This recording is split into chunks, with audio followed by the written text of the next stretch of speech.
anybody has a question, just raise your hand or let me know, and I'll slow down and talk about something in more detail. But I want to get to the actual physical and technical safeguards, so that and I will slow down when we get to that section and try to be very, very clear about those, because we've already discussed the administrative safeguards.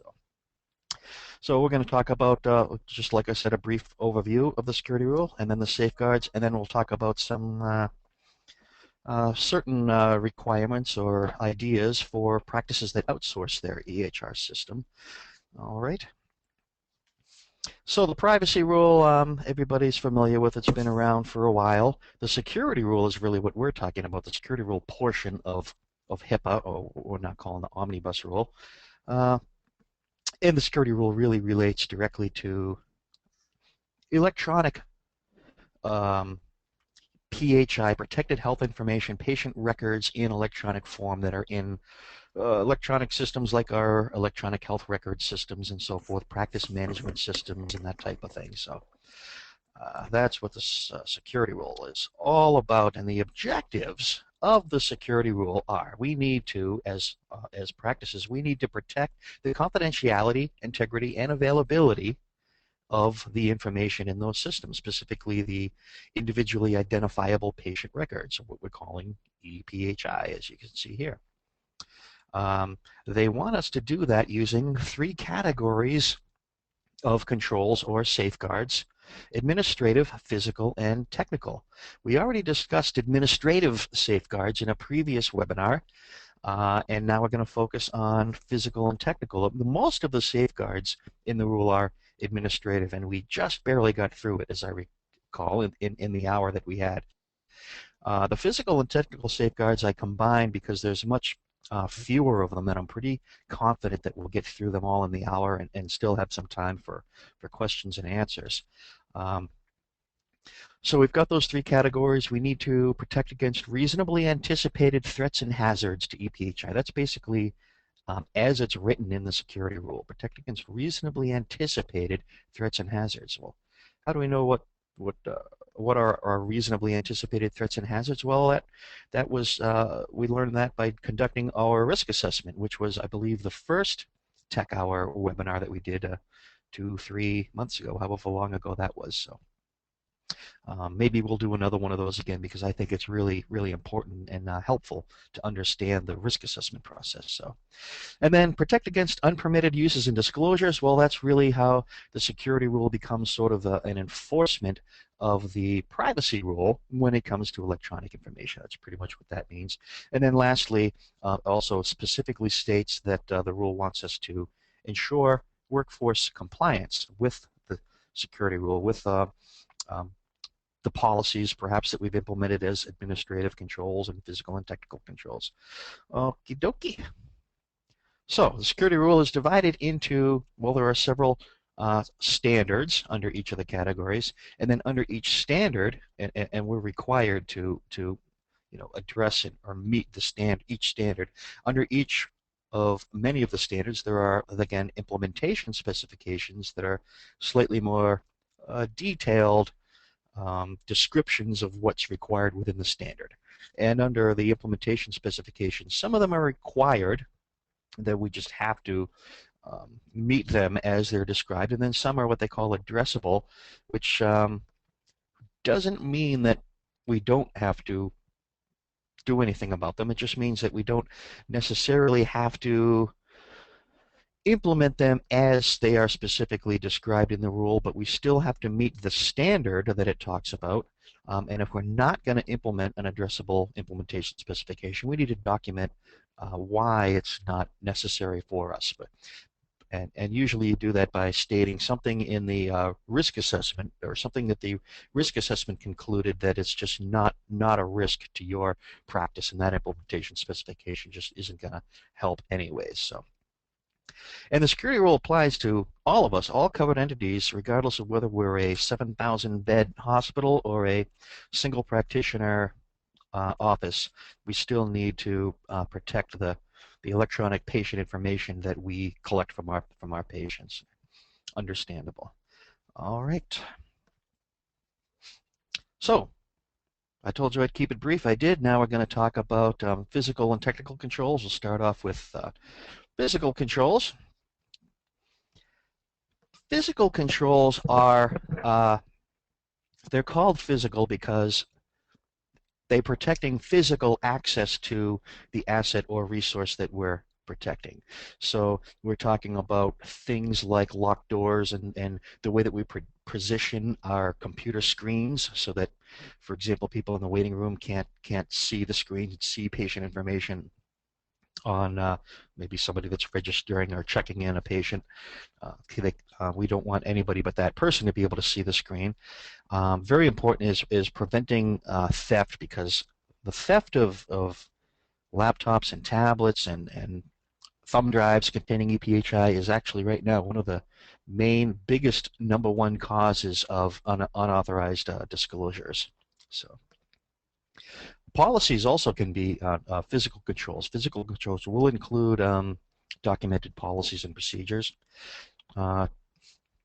Technical safeguards are, it's kind of fuzzy, the line between technical and physical, but the technical controls are really more generally seem to be hardware and software that we implement on systems like authentication systems or OTP tokens. That's one-time password tokens. It's a way to implement a stronger version of authenticating a user beyond just requiring a username and password. And by authenticating, I mean when you log into your system, log into the application, or log into the computer. That's authentication. We're going to talk about that more later. And there's sometimes, like it says here, tangible implementations of some of the administrative safeguards, or safeguards that we've implemented as a statement in a policy, like you will log off of your computer before you leave it unattended for, to go out for a smoke or whatever. All right, and we've talked already in great detail a month or so ago on administrative policies and administrative controls, which tend to be implemented in documented policies and procedures. Okay. The physical safeguards category has only 4 standards in it, and here they are.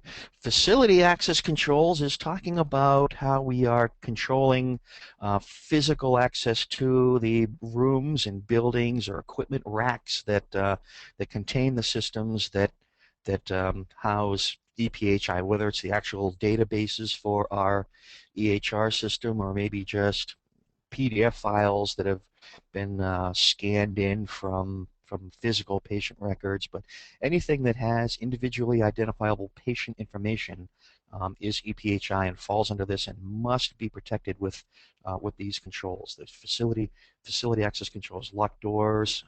In some cases, we may need to implement a surveillance system or some way of tracking who's gone in and out of the room, but the extent to which we need to implement these controls is generally determined by the risk assessment and the size of our practice. The second standard is called workstation use. I think most people will call it your acceptable use policy, because it's describing things like what your users are allowed to do with the laptops and tablets that we provide them, and internet access and the other resources that the practice has for getting its job done.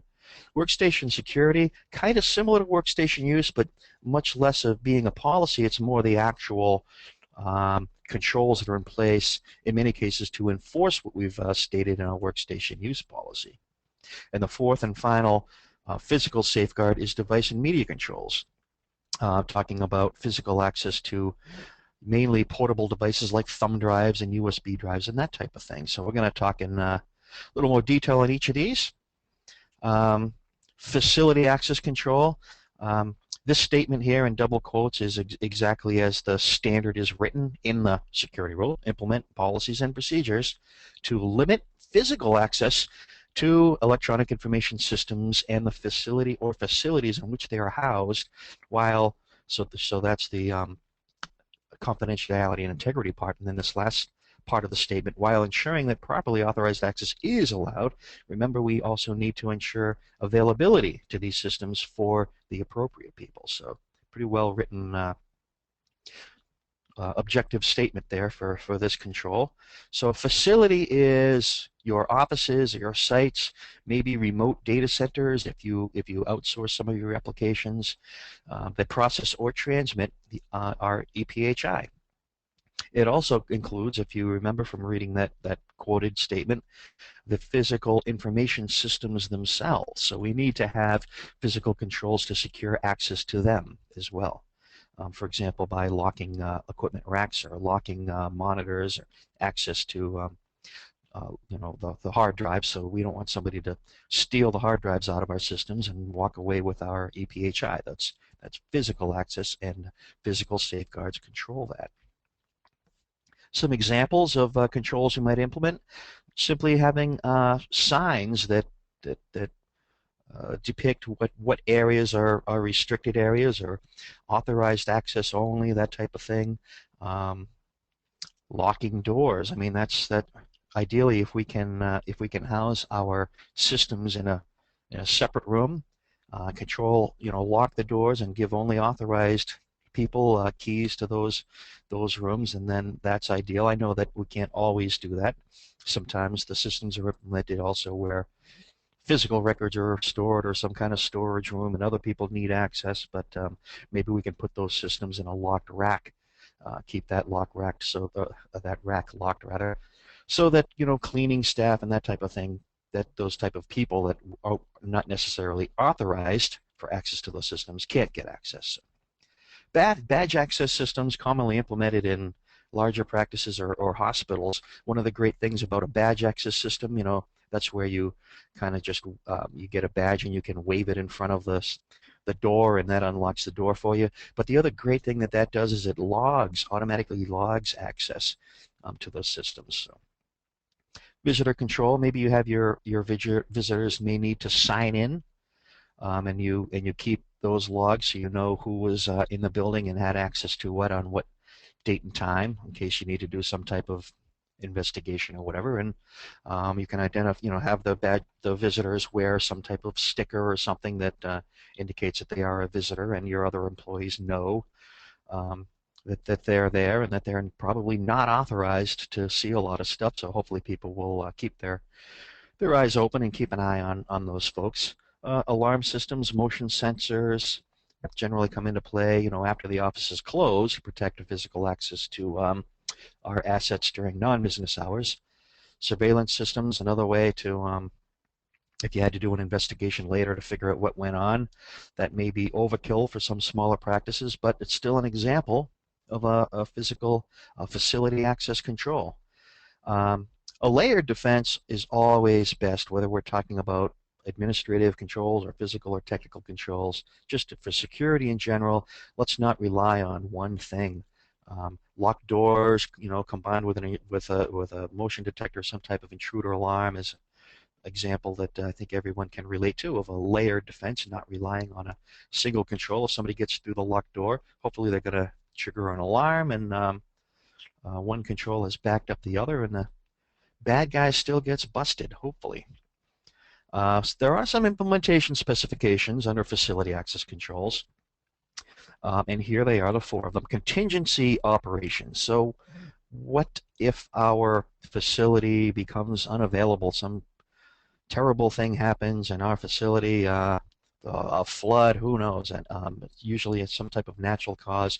So contingency operations would be a plan that describes how we can continue the services that we want to provide if our facility becomes unavailable. Again, your risk assessment will determine how important that would be. Facility security plan.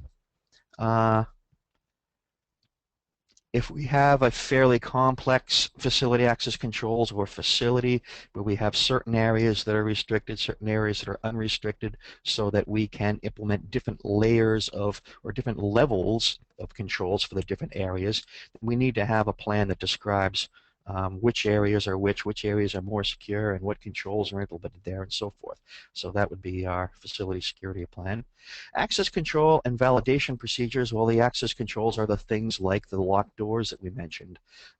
And validation procedures would be ways that we can make sure that only authorized people are granted access to these areas that have the, for example, databases and so forth.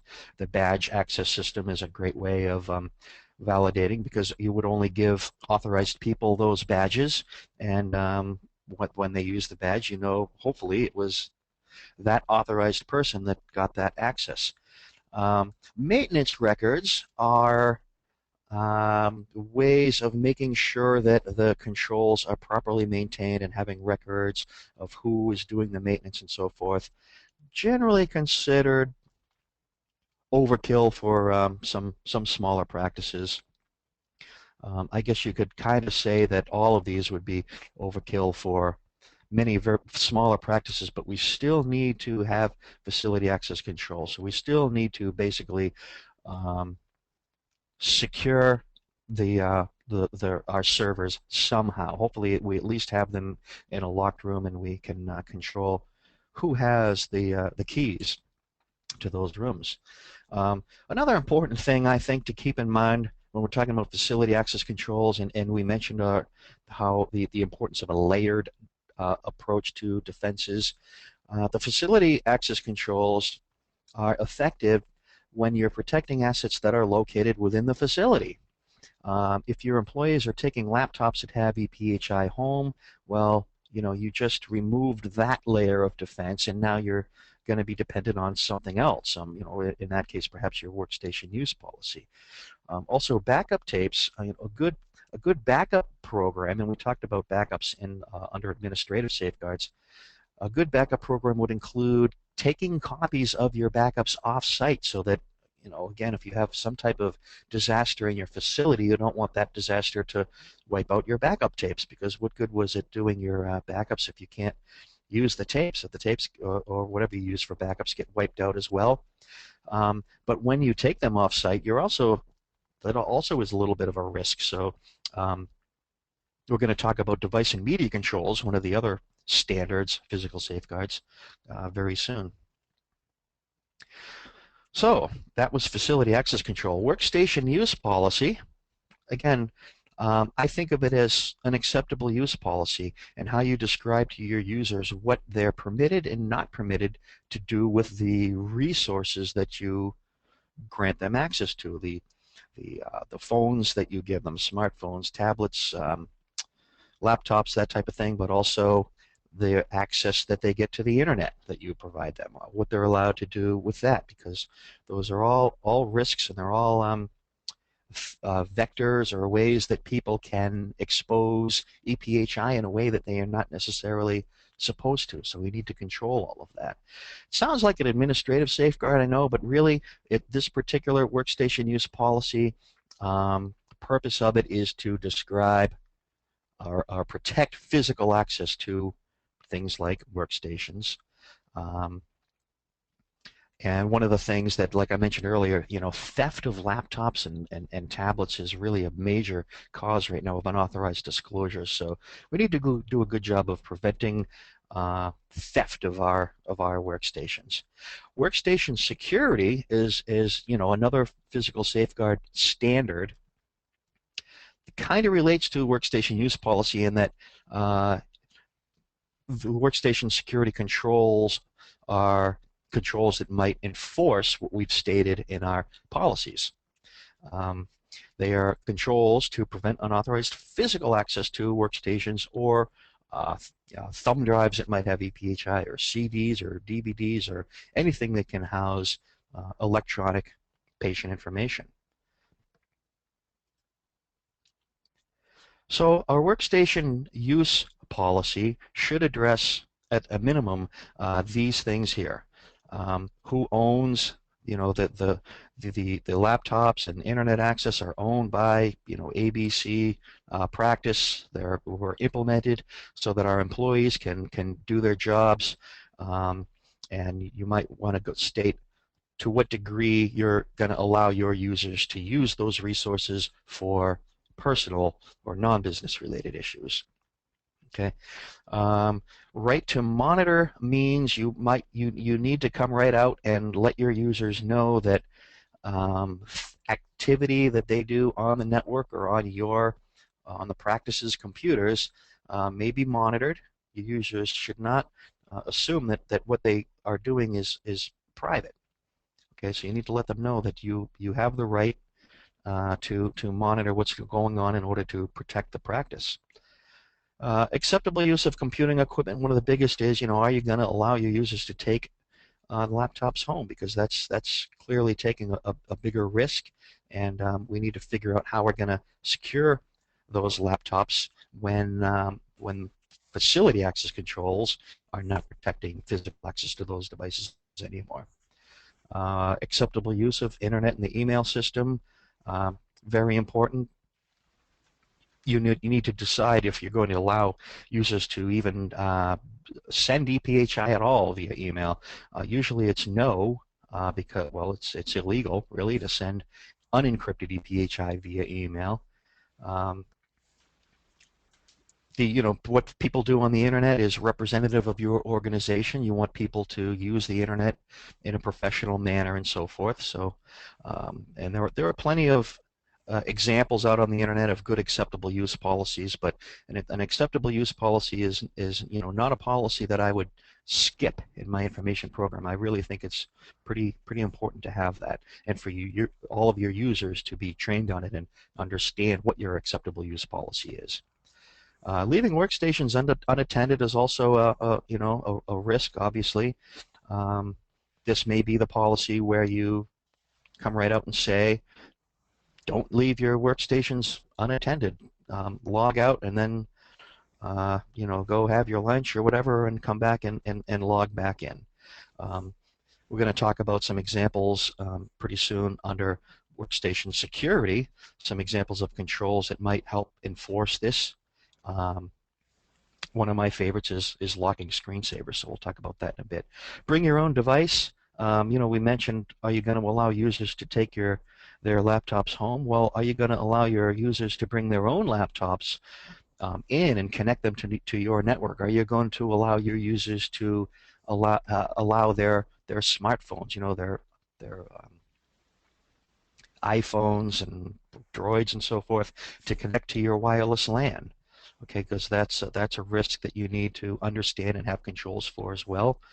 Shoulder surfing, users need to be aware of their surroundings when they have EPHI on the screen. We talked about screen positioning. We'll talk about privacy screens as examples of, again, workstation security controls.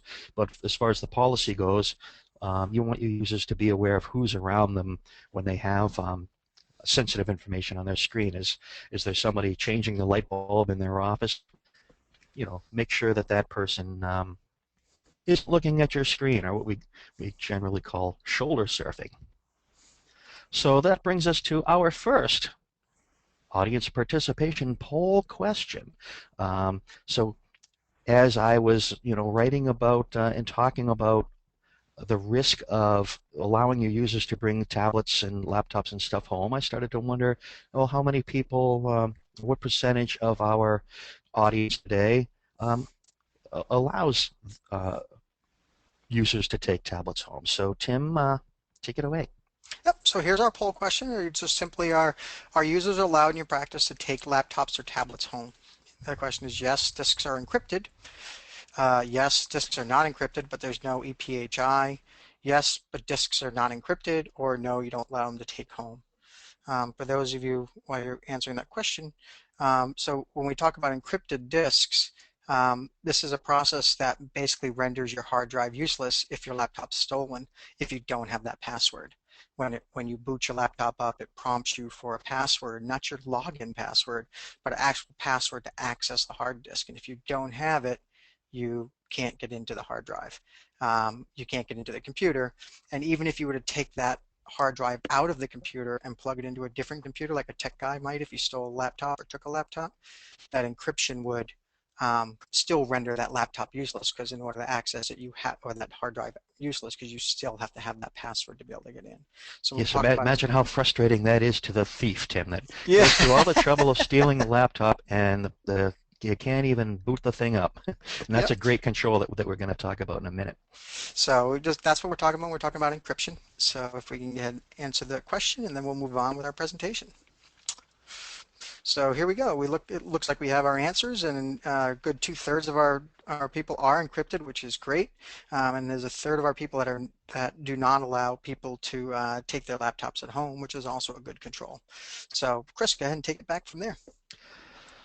Certainly. Um, so taking the laptops and tablets home is one thing, but maybe we shouldn't have said home. Maybe we should have said off-site. I think oftentimes practitioners will take their tablets and so forth to a hospital or wherever else they may be working, and there's certainly good reasons why they would need to do that. But you know, the risks are still there. The risk of that tablet or laptop being stolen still exists, and I highly recommend whole disk encryption for some of the reasons that Tim just mentioned. So, and that's an example of a workstation security control, hard disk encryption. We mentioned pre-boot authentication, and I think Tim kind of mentioned that as well. Basically, what that means is that when the entire hard disk of the laptop is encrypted, you need some way, some type of key, if you will, a decryption key to decrypt the hard drive just to even get it to boot up into probably Windows. And that's what the pre-boot authentication screen is. So it's not a Windows login screen. It's a login screen that's presented by whatever tool you're using to encrypt that hard drive. And it's a great control because, like we sort of joked about a minute ago, it basically makes the laptop almost useless to whoever stole it. You know, the most they can do is take the hard drive out and throw it away. Now they got to buy a new hard drive. Otherwise, the laptop is really useless. But the advantage to the practice is that you don't have to worry about unauthorized disclosure, and you don't have to worry, even legally, about the breach notification rule that maybe you've heard about and maybe has frightened you. If there is an unauthorized disclosure that you find out about, you need to notify your patients that were affected. You may need to notify somebody in the OCR. And maybe even perhaps the media. So the breach notification is a big, huge thing, but one thing that it does say is that it only applies to unprotected EPHI. So if your hard drive in the laptop that was stolen was encrypted, you don't need to worry about notifications. So that's pretty important. Automatic log off or locking screensaver is a great workstation security control to prevent incidental access, or maybe even intentional access to a workstation that somebody has walked away from but failed to log off as hopefully your workstation use policy requires. So here's a control that will take over. I like the locking screensaver. You may have a hard time enforcing automatic log off. Practitioners kind of hate that because it sometimes takes a little while to get logged back in, especially if you access your systems through Citrix. It tends to have a fairly long log-on time, and practitioners are maybe in a hurry to get logged in. So a locking screensaver that's implemented at the workstation itself is much, much quicker. It just requires that your Windows authentication, again, your Windows username and password to unlock, and generally occurs very quickly and puts the user right back at the screen they were when they broke your policy and walked away and left their workstation unattended.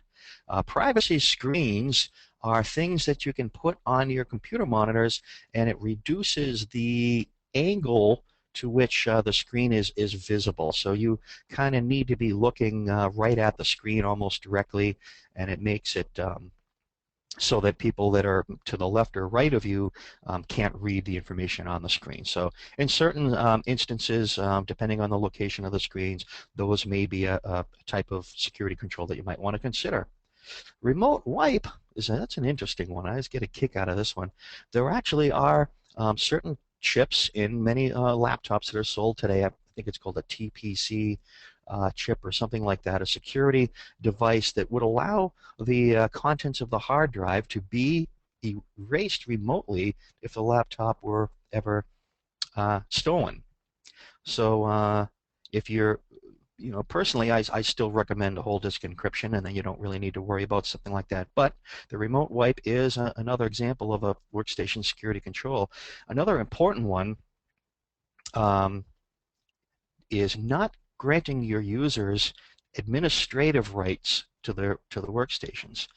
That's can be a tough one because I have seen many cases where the software that your users need to use actually requires admin rights. That's, in my opinion, poorly written software, but it does exist. And when you have to give all of your users administrative rights to to the desktops, you're in many cases also giving them the ability to do things like disable the antivirus software, which, yeah, that might speed up the computer a little bit, but only until the viruses start to come in, and then they're going to slow right back down again. Also allows your users to install all types of software like iTunes is something that I find a lot, which also will slow down your computer, by the way, which is probably not needed for them to do their job. So ideally, you want to make sure they're not administrators if that's at all possible. Which brings us to our fourth and final standard under physical safeguards, device and media controls. Here again, I've included in double quotes the exact verbiage from the security rule, the way it's written, policies and procedures that govern the receipt and removal of hardware and electronic media that contain EPHI into and out of a facility and within the facility. Sounds kind of weird or like overkill, but really, when you've got this little image here is of what many people call a thumb drive or a flash drive, really can be dangerous if you're saving EPHI to those because they're so easy to conceal or steal or lose, and all of those things are very bad if the device contained EPHI. So we need to have controls to address that issue, and that's what this standard does. Mainly, the main portion of this that we're going to talk about are the reuse of these media devices and the disposal of these media devices. And we've got 4 implementation specifications to go over for this standard. So some examples of devices that these apply to: CDs and DVDs, like we said, thumb drives, portable USB drives, anything that can store electronic files and be portable. These underlined words here: disposal, media reuse, accountability, data backup and storage. These are the 4 implementation specifications. Disposal is a big one. Basically, what we're saying here is that you can't just throw away a thumb drive or even a CD or DVD that has EPHI on it.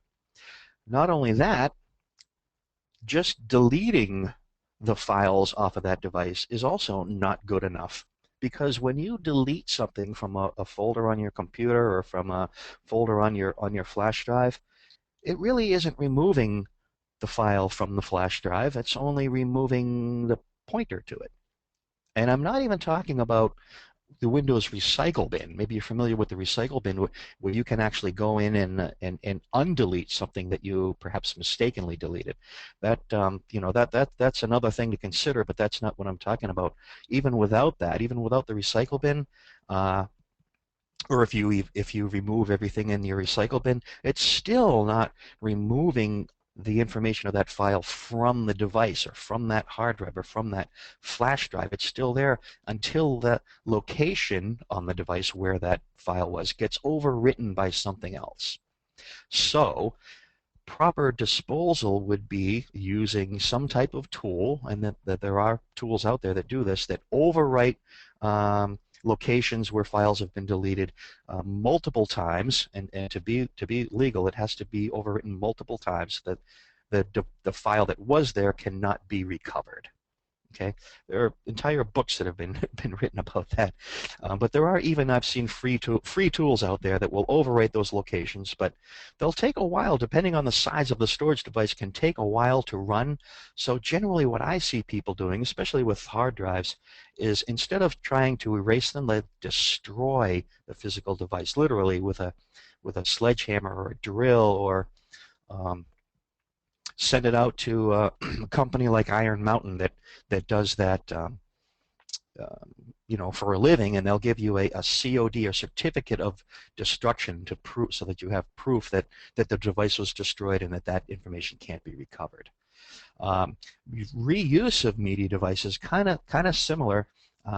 You can't take a device that was used, maybe on an imaging system and has image files on it that includes patient information, and then go and use that for, in the billing area or in engineering or some other area. You need to make sure that the previous information was completely removed, again, through something like overwriting it, or just don't reuse the device. Get something new. In many cases, that's just easier.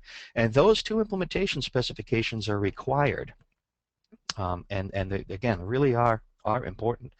You also have the opportunity or option of just not using portable media devices.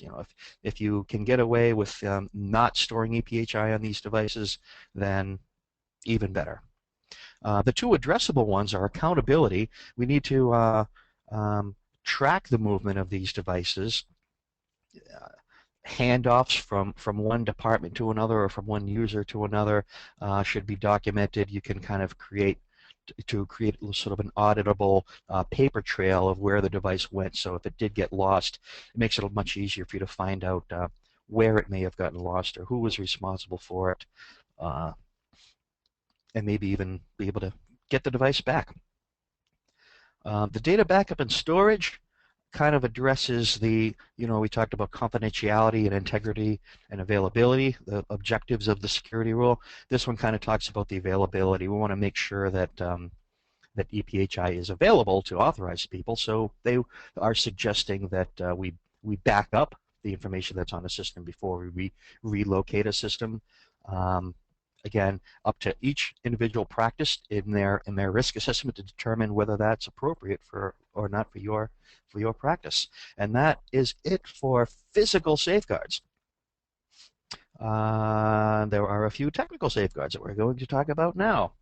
Technology policies, procedures that control access to EPHI. We've got 5 standards here under technical safeguards. Access controls. Sure, I mean that's a biggie. That's really what this is all about, is making sure that authorized people have access to our systems and unauthorized people don't. We're going to talk about the 4 implementation specifications for there. Audit controls, well, not only do we need to control who has access, but we need to have records of who accessed what that we can refer back to later. Again, a paper trail, auditable paper trail. Integrity, we'll talk about that when we get to it, but that's basically controls to ensure that we can trust the information, that it hasn't been changed or altered in an unauthorized way. Person or entity authentication, in my opinion, really falls under access controls, but the way the rule was written, they made it a separate technical safeguard sort of category. So we'll talk about that one, but you'll see how it really ties directly into access controls. Transmission security is technical controls to protect the information that we send to someone else down the wire. What happens to it while it's on the wire? How do we make sure that it's only going to the person that we want it to go to, and that it can't be captured by an unauthorized person and actually read? So access controls. Oftentimes, if we host our EHR system by somewhere else, then there will be a login screen that is hopefully controls access to that application, and that would be implemented by the provider or whoever we're outsourcing that application with. There are many places where authentication as an access control are implemented. You probably need to provide a username and password when you first turn on your computer. That's probably a Windows authentication. That's one of the access controls. Then you may need to log in again to get to the application, and again, that login screen may be controlled by the provider, but it's still an important access control that makes sure that only authorized users can get access to that information in that application. So, we as the practice still have to control access to the workstations that our provider has allowed access to. So this rule isn't something that we can just skip over if we host our EHR systems. So, and the access control standard has 4 implementation specifications that we're going to talk about. The first one being unique user identification. Sure, so for authentication, we're providing a username and password in many cases. Well, that's only going to be effective if we comply with this unique user identification requirement so that we have accountability. I've seen in many practices, maybe you guys have recognized usernames like Scanner or Scanner1 and Scanner2 or User1. We need to avoid that. Those are clearly shared user accounts, and we really should not be granting access to EPHI using shared user accounts. So those are ones that we should avoid. Each user should have their own credentials, their own username for the system that only they can use. They don't share their password with anyone else. So that's unique user identification. Emergency access procedures. We don't want our security controls to prohibit access to information that we may need during an emergency to perhaps save a patient's life. So this is something that I think is more applicable in a hospital environment or where there's an emergency room involved, so we're not going to spend any more time on that one. Automatic log off we kind of talked about already. A way to secure unattended workstations where the user has quote unquote forgotten to log off, as again required by hopefully your security or your workstation use policy or acceptable use policy. Locking screensaver is another example, but the locking screensaver will only qualify as a control if it requires a username and password to unlock it. Encryption and decryption we spoke about also. With regards to protecting physical access if the laptop is stolen. If you had implemented whole disk encryption, well, it still kind of stinks that the laptop was stolen, but it would stink a whole lot more if there was EPHI on there that wasn't encrypted. Okay. And again, the #1 cause of unauthorized disclosures is these unencrypted stolen devices with unprotected EPHI on them. So the audit controls, these are the last technical safeguard standards here. Audit controls, we need to be able to have a record of who accessed what and when. So that basically means enabling the logging functionality in your application or in your system. Maybe it's enabled by default, maybe it isn't. Don't assume that it is enabled by default, and make sure that you know how to get access to those logs and you know how to read them. Actually going to show you an example. Let's see here.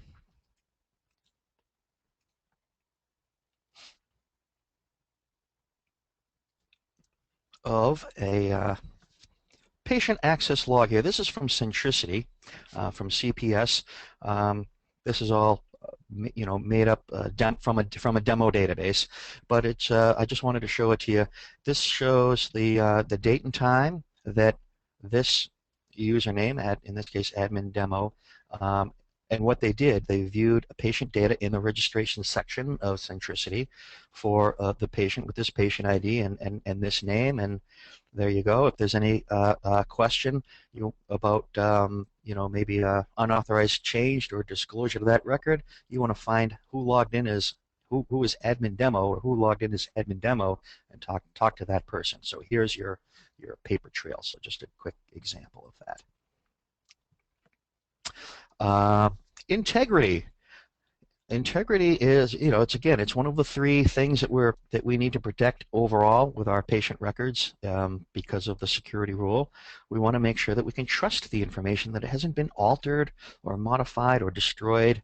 Um, but we're talking about technical safeguards in this case. So examples of technical safeguards that protect integrity are, well, technical. They're things like um, disks that are configured in an array, which basically means that the information is spread across multiple um, physical hard disks in such a way that if one of the disks failed, and if you know anything about computers, you know that disks do fail, that the information will continue to be accessible and and trustable um, because of the way that the RAID system copies the data across the multiple disks.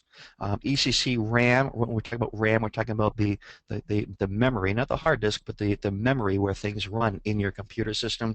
ECC RAM is RAM that has the ability to automatically correct for errors and check that, again, the integrity of what's in the memory is correct. So um, we try to implement servers, or we should try to implement servers that have at least these things to protect the integrity of the information that we store on those servers. Person or entity authentication. This is the standard that I was talking about that really, in my opinion, falls under access controls. But this is specifically the requirement to make sure that in order to access EPHI, a user would need to provide authentication. And usually that's a username and password, but not always. Sometimes a username and password isn't adequate way to authenticate.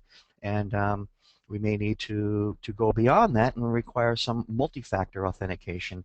And an example of where you may need to do that is if you're going to allow what we call anytime, anywhere access to your system. So if users can go outside of the facility access controls of your network and just connect anywhere on the internet and log into your EHR system, your EMR system, then you really should consider whether username and password authentication alone is adequate to protect access. Or maybe you need to provide one-time password tokens or some other form of authentication that requires more than just a username and a password that somebody could guess. So, transmission security is, again, uh, we're not allowed to send EPHI over a public network like the internet if it's unencrypted.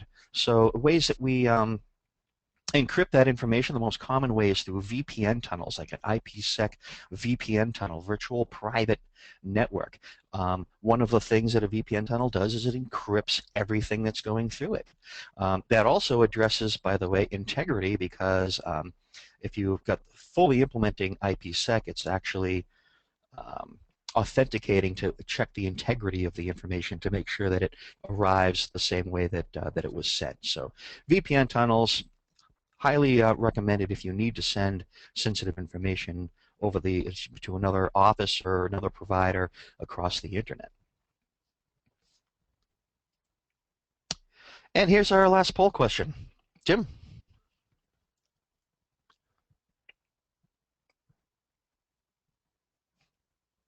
Tim, you still there? Yep, sorry about that. I'm here. No Does your problem. practice allow anytime, anywhere access to your EHR from the internet? So the question is, yes, you do, and you require us to username and password to get in.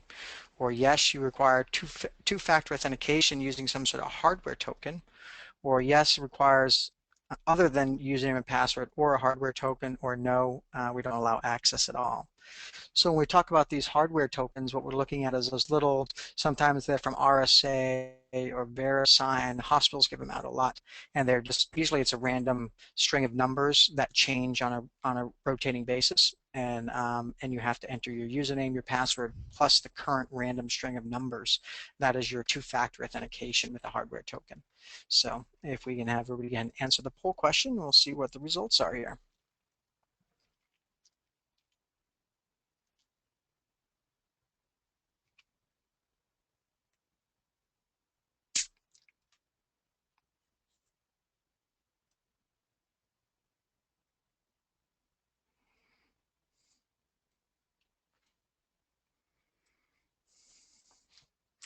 So here we go. It looks like the results are 50% use just username of Windows authentication to be able to get in, and 50% have a third-party token. So that's pretty good. It's a good mix. I'm glad that we don't see access. What's real important that we see here is that there is an anytime, anywhere access to EHR from the internet, and that we're securing those connections. So, Chris, why don't you take those over?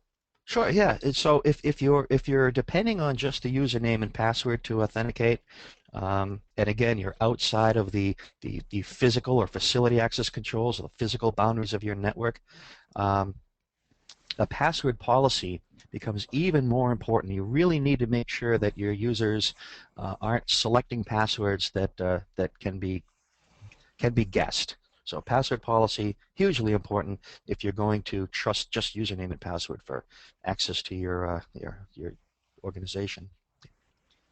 So outsourcing EHR, many practices don't host their electronic health record system in-house. They send it out to somebody else to do that.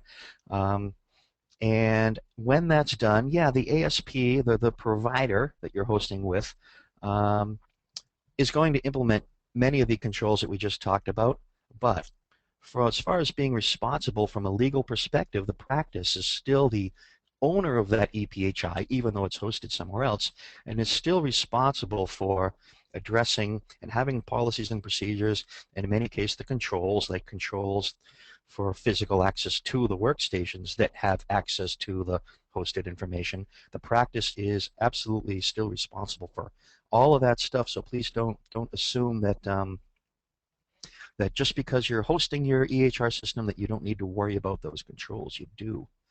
Um, so I recommend having some type of a document or a standards document or something, contract or agreement with the hosting company that describes, you know, your requirements for protecting your EPHI that you own, and what they're going to implement as far as controls and what you're going to implement, and get that from them in writing.